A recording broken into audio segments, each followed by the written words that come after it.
우리가 처음 성경에서 요셉을 볼 때는 아직 좀 철부지한 그런 모습을 볼 수 있습니다. 꿈꾼 것을 형들 무시하고 자랑하고 또 아버지 빽만 믿고 형들을 좀 무시했습니다. 거기다가 채색 옷까지 입고 지냈고 형들의 잘못을 고자질하는 그런 모습이 처음 요셉을 우리가 발견할 때에 그런 모습을 볼 수 있었습니다. 그러던 어느 날 요셉은 이제 구덩이에 던져서 팔려가는 신세가 되었습니다.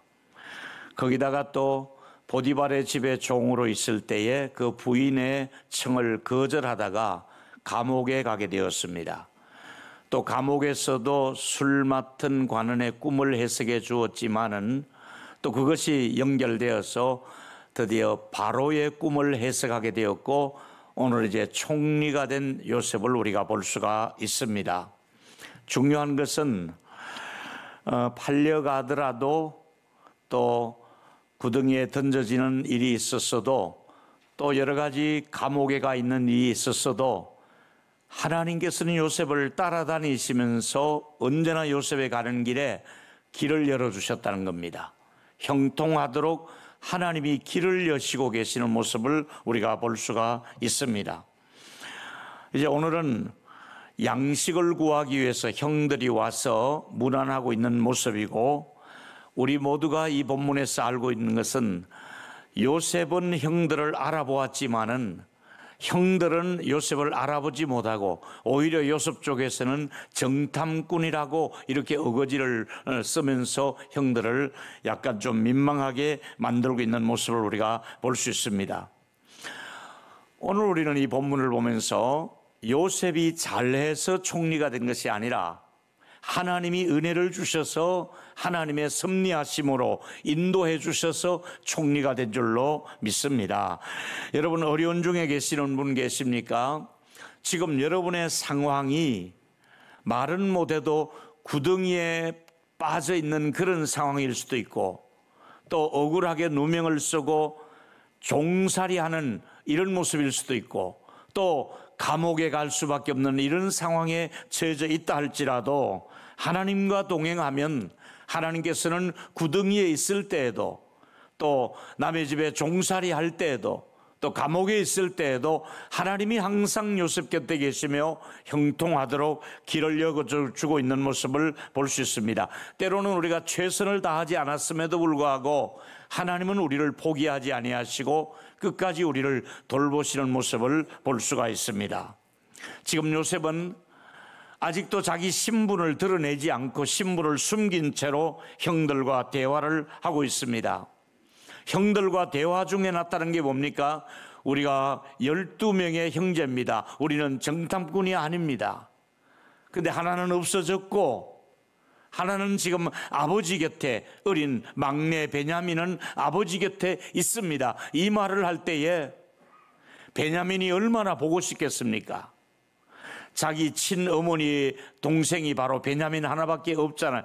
각각 아버지가 4사람의 부인을 두었는데 자기 엄마에게서 난 사람은 이 요셉과 베냐민 2사람이란 말이지요.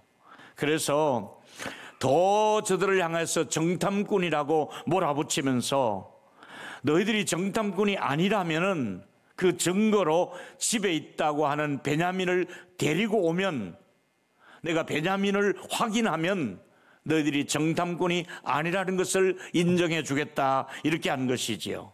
그러면서 그들에게 한 사람을 볼모로 잡혀 있게 하고 그 다음에 그들이 가져온 모든 곡식 자루에다가 곡식을 가득가득 채우는데 그들이 곡식값을 지불했는데 그 지불한 돈을 그들 몰래 다시 곡식 자루에 넣어가지고 그대로 이제 보내게 됩니다. 그들이 이제 자기 집에 도착했을 때 깜짝 놀라운 일들이 일어나게 되죠. 곡식 자루에 돈은 그대로 있고 또 동생 베냐민을 데리고 오지 않으면 안 된다는 이런 일이 일어났을 때에 오늘 이 본문 속에서 몇 가지 드러나고 있는 상황은 바로 이런 것입니다. 첫 번째로 세월이 흐른 뒤에 유다가 변화된 모습을 우리에게 보여주고 있습니다. 그 형제들 중에서 유다가 제일 많이 변화가 되었습니다. 어떤 모습입니까? 애굽으로 그 동생을 데리고 가야 된다고 할 때에 그 아버지가 데리고 가서는 안 된다고 얘기를 했을 때 책임지고 제가 돌보겠다는 말을 하고 있습니다. 유다는 베냐민의 안전 때문에 걱정하고 있는 아버지에게, 아버지 걱정하지 마세요. 제가 볼모로 잡혀 있는 한이 있더라도 제가 책임지고 이 동생을 데리고 오겠습니다. 이런 얘기를 합니다. 요셉을 잃어버린 아버지의 마음을 알고 베냐민마저도 잃어버려서는 안 된다는 그 아버지의 마음을 알고 요셉처럼 잃어버리지 않겠습니다. 베냐민을 절대로 잃어버리지 않겠습니다. 그러면서 베냐민을 데리고 애굽으로 가겠다고 아버지를 설득을 시키고 있습니다. 유다의 자기 희생의 모습으로 변화된 모습을 볼 수 있습니다. 이 말을 들은 그 아버지 야곱도 변화가 일어나기 시작합니다. 젊은 시절의 야곱이 이제는 변화된 모습으로 성화된 모습을 보여주고 있습니다. 창세기 43장 14절에 전능하신 하나님께서 그 사람에게 너에게 은혜를 베푸사, 하나님을 의지합니다. 하나님께 너희 형제들을 맡기겠다. 하나님께서 그분에게 은혜를 베푸사 너희 형제들과 베냐민들을 돌려보내 주실 줄 믿는다. 내가 자식을 잃게 되면 잃으리라. 이러면서 하나님을 의지하면서 하나님께 맡기겠습니다. 이런 마음으로 변화된 야곱의 모습을 우리가 볼 수가 있습니다. 여러분, 우리는 여기서 베냐민을 절대로 데리고 갈 수 없다고 하던 이 아버지가 심경의 변화가 일어난 게 뭡니까? 자식을 잃으면 잃더라도 하나님을 의지하고 내가 보내겠다 이러면서 야곱의 변화된 모습을 우리가 보면서, 자, 유다가 변화되었습니다. 그리고 아버지 야곱이 변화된 모습을 보면서 여러분은 어떤 변화가 지금 신앙생활 하시면서 일어나고 있습니까? 여러분, 사람이 공부를 한 10년쯤 하면 변화가 일어납니다. 운동을 한 10년쯤 하면 또 변화가 일어납니다. 등산도 한 10년쯤 하면 변화가 일어납니다. 교회도 한 10년쯤 다니면 변화가 일어나야겠는데 여전히 교회를 10년 이상 다녔음에도 불구하고 아주 어린 신자의 티를 벗어나지 못하고 자기 조절이 안 되는 사람들 많이 있지 않습니까? 10년 신앙생활에도 변화되지 않는 사람, 30년을 신앙생활해도 변화되지 않는 사람, 여기 지금 유다가 변화되고 그 아버지가 변화되고 요셉이 변화되고 있는데 여전히 우리는 변화되지 않는 우리의 모습은 아닌가 하는 생각을 하면서 우리의 신앙이 매너리즘에 빠져 있지는 않는가. 여러분, 영적으로 민감함이 없다 보면, 영적인 민감함이 없고 성령의 감동을 받지 못하면 인간의 본성밖에 나오는 것이 없습니다. 육신의 자아밖에 나올 것이 없습니다. 성령의 감화 감동을 못 받을수록 변화가 일어나지 않는다는 사실입니다. 제대로 한번 헌신해 보지도 못하고 세월만 보내고 있지는 않습니까? 특히 우리는 코로나라고 하는 이 2년 반 동안의 시간을 보내면서 늘어난 게 뭡니까? 두 가지, 핑계와 게으름이 우리 뼛속 깊이 들어오고 말았습니다. 코로나에는 사람을 갖가지 하자도 되니까 모두가 핑계대기가 좋아서 모든 사람들이 교회들마다 핑계대기 좋은 거리가 생겼습니다. 코로나인데 뭐. 두 번째는 게으름이 우리 속에 들어왔습니다. 저부터라도 오후 예배 드리고 나면 2, 3시쯤에 집에 들어가면 옷을 갈아입고 소파에서 편히 쉴 수가 있는데, 이제부터는 여러분들에게는 이 게으름이 여러분의 발목을 잡을 것입니다. 아, 오후 예배 꼭 가야 되나? 꼭 오후 예배를 드려야 되나? 당연히 드렸던데도 불구하고 우리는 이 게으름이 2년 반 동안에 우리 안에 들어오고 말았다는 사실입니다. 이제 우리는 변화되어야 됩니다.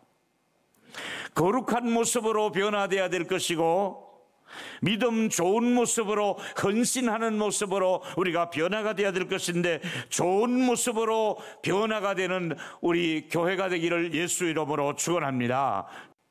이제 형들을 팔았던 그 아우일로 인해서 양심의 가책을 계속 받고 있던 이 형들이 드디어 유다가 심령에 변화가 오면서 애굽으로 베냐민을 데리고 가겠다는 겁니다. 그러면서 요셉은 베냐민을 보자마자, 그 어려서 떨어졌던 베냐민을 보자마자, 이제 장성한 청년이 되어 있는 베냐민을 보자마자 자기의 감정을 추스리지 못할 정도로 눈물이 왈칵 쏟아지는 거예요. 자기 친동생이잖아요. 어린 핏덩이를 놓고 엄마는, 라헬은 죽었잖아요. 그런데 이 동생을 보자마자 눈물이 막 쏟아지는 거예요. 그리고는 형제들이 이제 눈치채지 않게 전부 형 순서대로 쭉 앉히고, 베냐민을 말제자리에 앉히고 음식도 제일 많이 주고, 어떻게 저분이 우리들의 이 태어난 순서도 다 알까? 이제 자기들 머릿속으로 그렇게 생각하지요.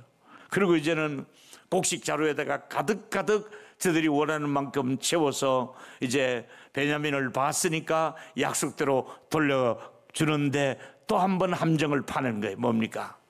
곡식 자루 안에다가 요셉이 사용하는 은잔을 넣은 거예요. 다 하는 것도 아니라 그것도 베냐민의 짐꾸러미 속에다가 은잔을 넣고, 그들이 고향으로 가고 있는데 뒤에서 따라오는 거야. 멈춰라. 전부 멈췄으니까, 너희들이 우리 주인이 이렇게 양식을 넉넉하게 주었건만 우리 주인께서 점칠 때 가끔 사용하는 은잔을 훔쳐갔다. 우리가 그럴 리가 있습니까? 너희들 중에서 만약에 은잔이 나오면 다시 종이 돼야 될 것이다. 예, 그러고 말고요. 그리고 펴보니까 이게 웬일입니까? 그토록 아끼는 베냐민의 잔 속에서 은잔이 나오잖아. 일부러 그렇게 한 거잖아요. 모두가 기겁을 합니다. 우리 동생 베냐민 안 데리고 가면 우리 아버님 돌아가십니다. 우리 아버지 심장마비 올 겁니다. 그렇잖아도 걱정해서 여기까지 안 보내주셨는데 아버지 돌아가게 할 수는 없습니다. 이러면서 누가 났습니까? 유다가 제가 남겠습니다. 우리 동생은 보내주십시오. 제가 책임지겠습니다. 우리 동생은 아버지 곁으로 보내시고 제가 종이 되겠습니다 하고 변화된 요셉이 형제들을 대신해서 책임지겠다고 나서는 모습을 우리가 볼 수 있지 않습니까? 아버지를 슬픔을 또 안겨드릴 수는 없습니다. 아버지의 슬픔은 한 번으로 오죽합니다. 베냐민마저도 불모로 잡히면 아버지가 어떻게 되겠습니까? 제가 책임지겠습니다. 이게 유다의 변화된 모습입니다. 우리가 믿는 예수님은 어떤 분이십니까? 우리가 우리가 겪을 아픔을 대신해서, 내가 겪을 모든 고통을 대신해서, 내가 받아야 될 저주를 대신해서 제가 담당하겠습니다. 제가 저들의 죄를 담당하겠습니다. 아버지, 제가 책임을 지겠습니다. 저들을 용서하십시오. 제가 저들의 죄악을 제가 담당하겠습니다. 이러면서 우리에게 자유와 평안을 주시려고, 우리에게 용서를 주시려고 예수님이 대신해서 십자가에 죽으시면서 제가 저들의 죄를 담당하겠습니다. 이것이 유다에게 나타난 모습, 우리 예수님이 이런 모습으로 우리를 구속했다는 사실을 우리가 잊어서는 안 됩니다. 두 번째 얘기는, 이제 유다는 형제를 책임지는 사람으로 변화되었습니다. 그냥 변화가 아니라 책임을 자기가 지겠다는 겁니다. 바로 우리가 들을 메시지가 바로 여기서 나옵니다. 우리는 누군가를 위해서 책임지고 중보기도를 하며 그 사람이 구원받도록 해야 됩니다. 여기 남녀 공동체 회장님들 계십니까? 임원들 계십니까? 이제는 그 자리를 책임지고 리더하며 그들을 이끌어야 됩니다. 여기 셀 리더들이 많이 계십니다. 셀원들을 책임을 져야 되겠고, 우리 주일학교 선생님들은 주일학생들을 책임지고 이런 양들을 찾아야 됩니다. 이제 우리 성가대원들이 책임지고 이 자리에 다 앉으셨습니다. 이제는 모두가 자기 자리로, 자기 위치로 책임을 감당해야 될 때가 온 것입니다. 우리가 그동안 드리지 못했던 11조가 있습니까? 책임지고 하나님께 드려야 될 몫을 드려야 되는 것입니다. 우리는 찬양을 하는 일이나 섬기는 모든 일에 유다처럼 우리도 좀 책임지고 변화된 모습을, 우리가 성숙한 모습을 좀 보여줬으면 좋겠다 이 말입니다. 원치 않는 코로나의 3년 동안 우리는 모두가 책임을 회피했습니다. 서로가 만나는 것을 기피하는 시대가 되고 말았으니까 교회의 질을 떨어뜨리고 말았습니다. 모임을 떨어뜨리고 말았습니다. 사람을 안 만나야 되니까 일단은. 그러다 보니까 만나지 않다 보니까 게으름과 성도의 교제가 끊어지고 교회 식당에서는 끊임없이 2년 반 동안 우리가 식사를 하지 못해서 안타까운 일이 한두 가지가 아니었습니다. 이제 우리는 동력자가 필요합니다. 숨은 일꾼이 필요합니다. 제가 한번 해보겠습니다 하는 이런 마음의 자세를 가진 사람이 필요하다 이 말입니다. 여러분, 이제까지 십자가를 내려놓은 분 계시다면 오늘부터 자기 십자가를 지고 주님을 따라갈 수 있게 되기를 예수 이름으로 축원합니다. 십자가를 져야 됩니다. 이제는 한 영혼의 소중함을 아십니까? 가까이 우리가 다가가야 됩니다. 교회에 출석을 하지 못하고 있는 분을 향해서 우리의 걸음이 그를 향해서, 우리의 관심과 기도가 그를 향해서 책임지는 형제 의식이 필요하다 이 말입니다. 마음을 다하고 정신을 차리고 책임지고 돌볼 수 있는 책임자가 필요하다 이 말입니다. 아무도 책임지지 않으려고 하는 시대에 유다가 책임지고 나서는 것처럼 우리도 어려울 때 제가 이제 한번 해보겠습니다 하고 책임지는 마음이 필요하다 이 말이지요. 유다의 책임지는 자세는 결코 요셉에게 큰 영향을 주었고 또 다른 형제들에게도 큰 영향을 주어서 모두가 이제는 요셉 때문에 그리고 유다 때문에 형제간 전체가 변화되는 모습을 우리가 볼 수가 있습니다. 여러분, 형제들에게 이제 변화가 일어나기 시작합니다. 그래서 요셉이 드디어 책임지는 유다의 모습을 보면서 그제서야 요셉은 자기의 신분을 밝힙니다. 형님들, 제가 요셉입니다. 그제서야 자기의 신분을 밝히는 겁니다. 창세기 45장 3절과 4절은 요셉이 자기 신분을 밝히는 내용입니다. 같이 읽습니다. 시작.